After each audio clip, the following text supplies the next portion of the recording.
The dominion of Xar'thresh had ruled the outer spiral arms for approximately 3,000 standard cycles, which, in cosmic terms, was long enough to develop both an impressive bureaucracy and an even more impressive superiority complex. Their empire stretched across 47 systems, each one meticulously catalogued, efficiently exploited, and, most importantly to the Xar'thresh, properly subordinated. They had a saying, roughly translated, "The strong extend their tendrils, the weak bend their necks." It sounded much more elegant in their native clicking, hissing language, but the sentiment remained thoroughly unpleasant in any tongue. Ambassador Vel'kros embodied this philosophy with the enthusiasm of someone who had never been punched in his many-jointed face. Standing nearly 8 feet tall when fully extended, his chitinous frame gleamed under the artificial lighting of Neutral Station Kappa 9, each plate of his exoskeleton polished to a mirror sheen that reflected both his vanity and the nervous faces of lesser species. His compound eyes processed information across multiple spectrums, which he liked to remind everyone meant he could literally see through diplomatic nonsense. The fact that this had never actually helped him detect a lie was a detail he conveniently ignored. Neutral Station Kappa 9 orbited a dying red dwarf in unclaimed space, which made it perfect for the sort of negotiations where everyone needed to pretend they were equals while secretly calculating invasion routes. The station had hosted 247 successful treaties, 83 failed negotiations, and 4 incidents that were diplomatically referred to as unfortunate misunderstandings, but were actually bar fights. Today's gathering promised to add to one of those columns, though which one remained entertainingly uncertain. The treaty under discussion concerned mining rights in the outer helix, a region of space so rich in rare minerals that various species had been politely arguing about it for decades rather than impolitely shooting each other. The Xar'thresh had claimed it by right of historical presence, which was diplomatic code for "we were here first and we have big ships." The Valorian collective wanted it for cultural preservation, which meant those minerals are near our holy sites and we have moderate-sized ships. The Kulathi Federation demanded it for economic necessity, translating roughly to "we're broke and we have tiny ships but really good lawyers." And then there were the humans. Humanity had arrived at the negotiating table with the worst possible combination of attributes, according to established galactic wisdom. They were young, aggressive, annoyingly optimistic, and possessed a military that nobody could quite agree on the actual size of. Intelligence reports varied wildly. Some suggested humanity had 12 colony worlds. Others claimed 40. A few paranoid analysts whispered numbers approaching 3 digits. But those analysts were generally dismissed as the types who wore tinfoil hats. Well, the alien equivalent, probably something involving copper and excessive paranoia.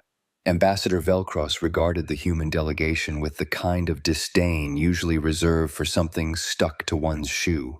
The lead negotiator was a woman of perhaps 50 Earth years, her gray-streaked hair pulled back in a style that suggested she had more important things to worry about than appearance. She wore a simple dark suit, no jewelry, no ornamentation, which to Vel'kros's culturally biased eyes indicated poverty or low status. The 5 humans flanking her appeared equally unimpressive. No elaborate uniforms, no biological enhancements visible to his multi-spectrum vision, no pheromone displays of dominance. Perfect victims, in other words.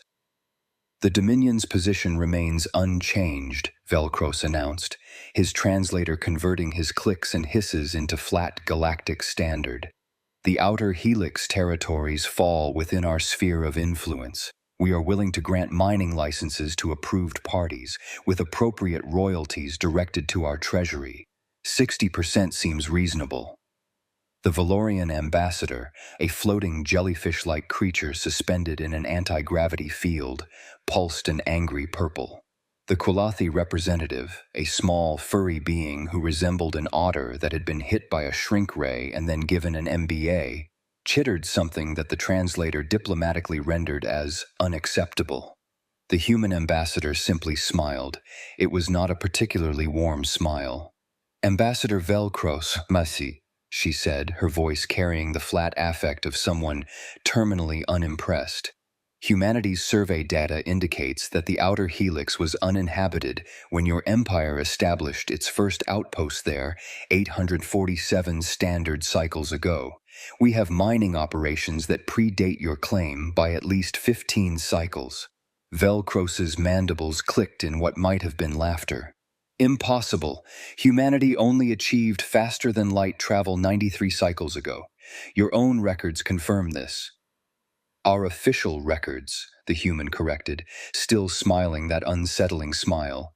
"Funny thing about official records, they only include what we wanted everyone to know." The conference chamber, designed to accommodate 17 different atmospheric requirements and twice as many ego requirements, suddenly felt smaller. The Valorian dimmed slightly. The Qualathi stopped chittering. Even the station's environmental systems seemed to hum with increased anxiety. Vel'kros, however, was not intimidated. He had not clawed his way up the diplomatic hierarchy by backing down from primates who barely had proper exoskeletons. "You are suggesting your species lied about its own technological development? How very human."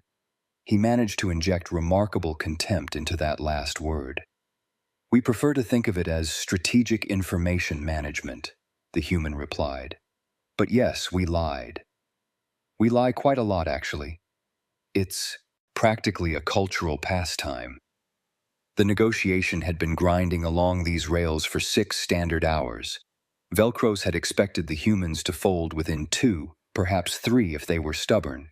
Instead, they had produced survey data, mineral assay reports, and, most infuriatingly, evidence of mining claims filed with the Galactic Administrative Bureau under shell corporations that only now were being revealed as human-owned. It was humiliating. More than that, it was expensive. If humanity's claims were legitimate, the Dominion would lose mineral rights worth approximately 6 trillion credits. 6 trillion credits that were already earmarked for military expansion, colonial development, and Vel'kros's own not insignificant retirement fund. Unacceptable. "These claims," Vel'kros said, his voice dropping to a dangerous hiss, "are clearly fabricated, forgeries designed to undermine legitimate Dominion authority." "We have the geological survey data," the human ambassador said, gesturing to her aide, who produced a holographic display of mineral deposits with dates and coordinates. "We have the administrative filings. We have testimony from 3 independent species who can confirm our presence in the region before your empires. Would you like us to continue?" What Vel'kros would have liked was to have this irritating female removed from his presence, preferably through an airlock. Since Neutral Station Kappa 9 frowned upon that sort of diplomatic solution, he settled for the next best option, demonstrating dominance through the traditional Xar'thresh ritual of correction. In his culture, when a subordinate became too bold, too presumptuous, a superior had the right, the duty even, to administer a corrective strike. A slap across the face, mandible against soft tissue, to remind the inferior party of their place in the hierarchy. It was considered perfectly acceptable, even expected in certain situations. The fact that this was not a Xar'thresh cultural setting, that the human was not his subordinate, and that Neutral Station Kappa 9 had very specific rules about physical contact during negotiations. These details somehow failed to register in Vel'kros's rage-narrowed consciousness. He moved with the speed his species was known for, his upper appendage swinging in a vicious arc across the conference table. The sound of chitin meeting human flesh cracked through the chamber like a gunshot. The human ambassador's head snapped to the side, a crimson line appearing on her cheek where his joints had split the skin. For exactly 2.3 seconds, the universe held its breath. The Valorian's bioluminescence went completely dark in shock. The Qualathi made a sound like a squeaky toy being murdered. The other delegates froze in their seats, appendages or floating positions. Even the station's AI seemed to pause its constant environmental monitoring, as if waiting to see what fresh horror would unfold. The human ambassador slowly turned her head back to face Vel'kros. Blood trickled down her cheek, dripping onto her collar. Her expression hadn't changed. That same slight smile remained fixed on her face, though now it carried something else, something that made Vel'kros's autonomic systems suddenly flood with warning pheromones. "Ambassador Vel'kros," she said quietly, dabbing at the blood with one finger and examining it with mild curiosity. "I need you to understand something about human culture." She stood up, not quickly, not dramatically, but with the deliberate movement of someone who had just made a very important decision. "We have this saying, maybe you've heard it, act in haste, repent in leisure. No? How about this one? Mess around and find out." Her arm moved. Not with the alien speed Vel'kros possessed, but with the force of a species that had evolved swinging clubs at predators and each other for millions of years. The sound of her open palm meeting the side of his head was less a slap and more a thunderclap. Vel'kros's vision exploded into fractured fragments. His body, all 8 feet and 340 pounds of evolved predator, lifted off the deck, literally lifted into the air. He rotated approximately 180 degrees before slamming into the bulkhead with enough force to dent the reinforced steel. He slid down the wall in a way that would have been comical if it weren't so catastrophic. His exoskeleton cracked in 17 places, his compound eyes spinning in different directions, and his translator emitting nothing but a sound like beep. The human ambassador sat back down, pulled a tissue from her aide's proffered hand, and calmly wiped the blood from her cheek. "Now then," she said, as station security poured into the chamber and medical teams rushed toward the twitching heap of former ambassador. "Shall we discuss territorial adjustments? Because I think we need to discuss territorial adjustments." The response from the Xar'thresh Dominion came within 3 standard hours, which was impressive given that interstellar communication typically took at least 5. Clearly, someone had been waiting with their tentacle on the send button. The message was unambiguous. The Dominion considered the assault on Ambassador Vel'kros an act of war.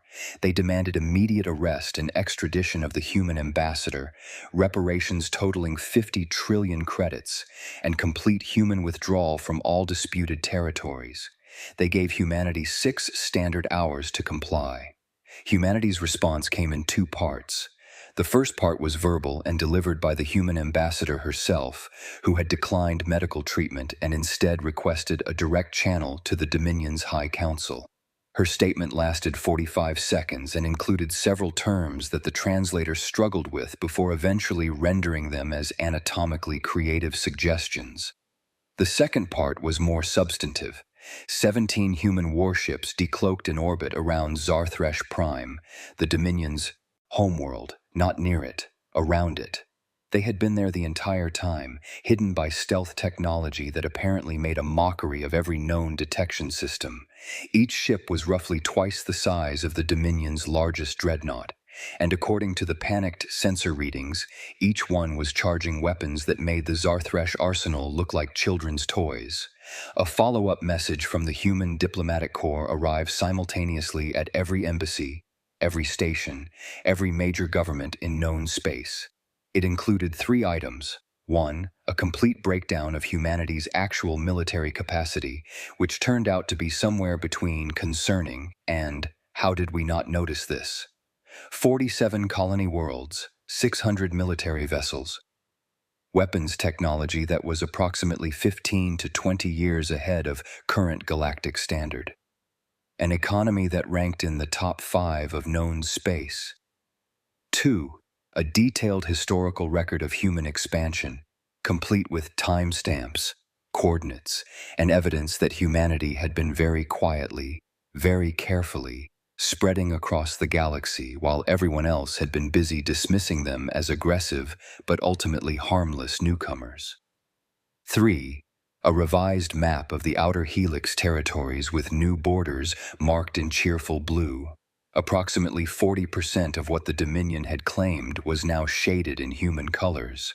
The accompanying note suggested this was fair compensation for diplomatic assault and general inconvenience. The galactic community did what it always did when confronted with something unexpected. It panicked, then scheduled committee meetings to discuss the panic. The Valorian collective immediately withdrew their competing claims to the Outer Helix and proposed a friendly partnership with humanity. The Qualathi Federation discovered they had always respected human territorial rights and definitely had never said anything negative about human culture or military capacity.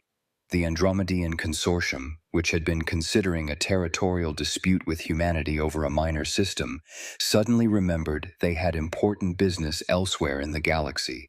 The Xar'thresh Dominion, meanwhile, faced a choice between war with a species they had catastrophically underestimated or negotiating from a position so weak it might as well have been excavated from a planet's core. The negotiations lasted 8 standard days.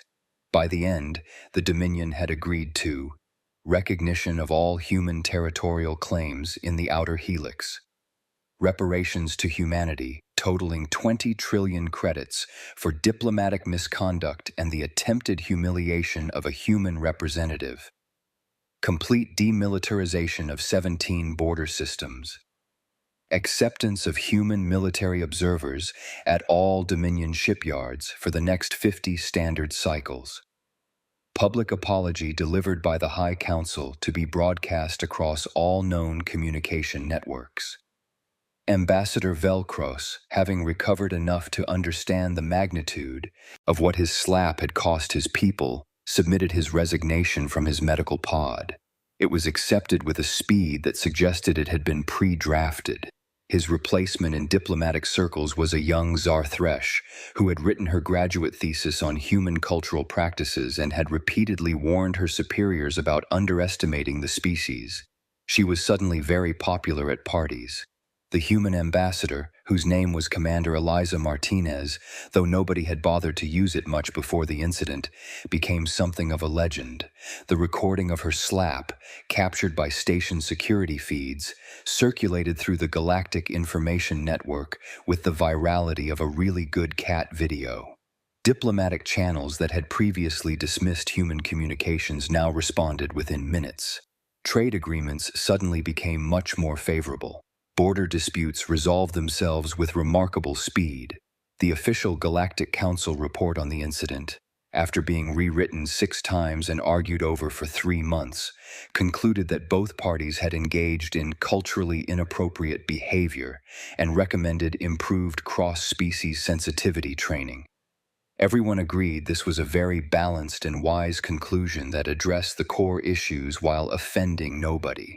Everyone also quietly noted that humanity had picked up several trillion credits worth of territory and resource rights, severely weakened a major galactic power, and demonstrated military capabilities that required everyone to recalculate their strategic planning. All because someone had made the spectacularly poor decision to slap a human diplomat. In the aftermath, xenoanthropologists across the galaxy rushed to update their studies on human behavior. One particularly insightful paper noted that humans possessed what the author termed disproportionate response capacity. The abstract read, when provoked beyond acceptable parameters, Homo sapiens demonstrates a marked tendency to escalate conflicts far beyond the original provocation, often with mathematically excessive force. Recommendation: don't. It became the most cited paper in modern diplomatic studies. Commander Martinez, for her part, returned to her duties with minimal fanfare. When asked by a journalist how it felt to have changed galactic borders with a single slap, she had shrugged and offered a response that became almost as famous as the slap itself. He had it coming, and honestly, I held back. Didn't want to kill him, that would have been messier. The journalist, a Centaurian with 7 doctorates in diplomatic history, had simply stared at her before writing an article titled Humanity, the Species That Considers Restraint to be Non-Fatal Violence. 6 months after the incident, Neutral Station Kappa 9 unveiled a plaque near Conference Room 7. It read, "On this location, Ambassador Vel'kros of the Xar'thresh Dominion learned an important lesson about consent, cultural sensitivity, and basic pattern recognition. The resulting geopolitical realignment affected 47 systems and 3 major powers, dedicated to the principle that actions have consequences and some consequences redraw maps. Below that, in smaller text, someone had added, "Don't start none, won't be none." The station administrator had tried to have that second line removed 3 times. Each time, it mysteriously reappeared within hours. Eventually, she gave up. Some truths, apparently, were too fundamental to erase. The Dominion of Xar'thresh continued to exist, though in a significantly reduced form.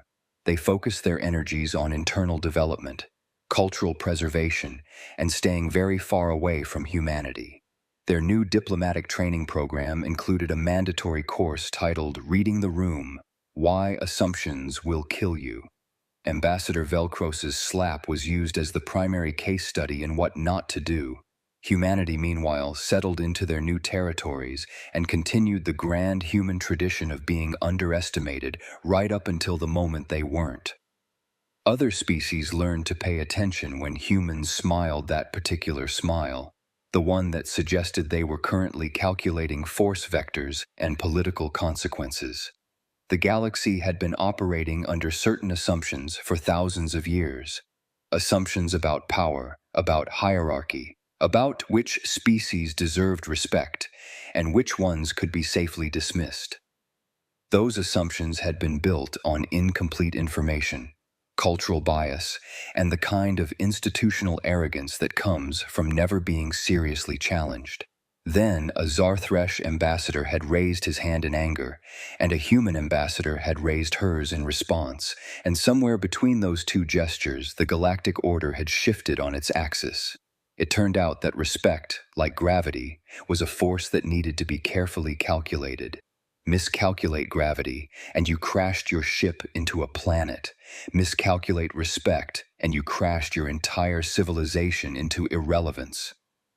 Ambassador Vel'kros had miscalculated spectacularly. In the grand tradition of prideful beings throughout history, he had confused military strength with actual power, assumed silence meant weakness, and mistook patience for inability to act. The funny thing about humans, the thing that kept getting alien analysts in trouble, was their peculiar relationship with proportional response. Most species operated on a relatively linear scale: small insult, small response, medium insult, medium response. Humans had this inconvenient habit of storing grievances like batteries charging, maintaining pleasant expressions while cataloging every slight, every dismissal, every patronizing comment. Then, when pushed past some invisible threshold, they released all that stored energy at once. It was terribly inefficient from a game theory perspective. It was also terribly effective from a "suddenly I'm missing 40% of my territory" perspective. The Outer Helix territories, now primarily under human administration, flourished under their new management. Humanity implemented their standard colonial practices: aggressive resource development, multi-species cooperation programs, and an alarming number of coffee shops. The Valorian Collective and Qualathi Federation both maintained peaceful mining operations under human licensing, paying reasonable royalties and receiving fair protection. The Xar'thresh Dominion watched from their reduced borders and contemplated the cosmic joke that their attempt to humiliate had resulted in their own humiliation, cubed and multiplied by their entire species' gross domestic product. On Earth, in the capital city of the Terran Federation, a statue was erected in Commander Martinez's honor. She had protested this vigorously, suggesting that punching an alien ambassador, however satisfying, probably shouldn't be immortalized in bronze.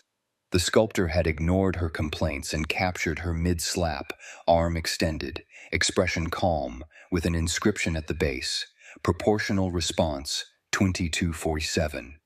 Tourists loved it. Diplomats from other species would visit, take pictures, and return home with renewed appreciation for reading diplomatic situations carefully.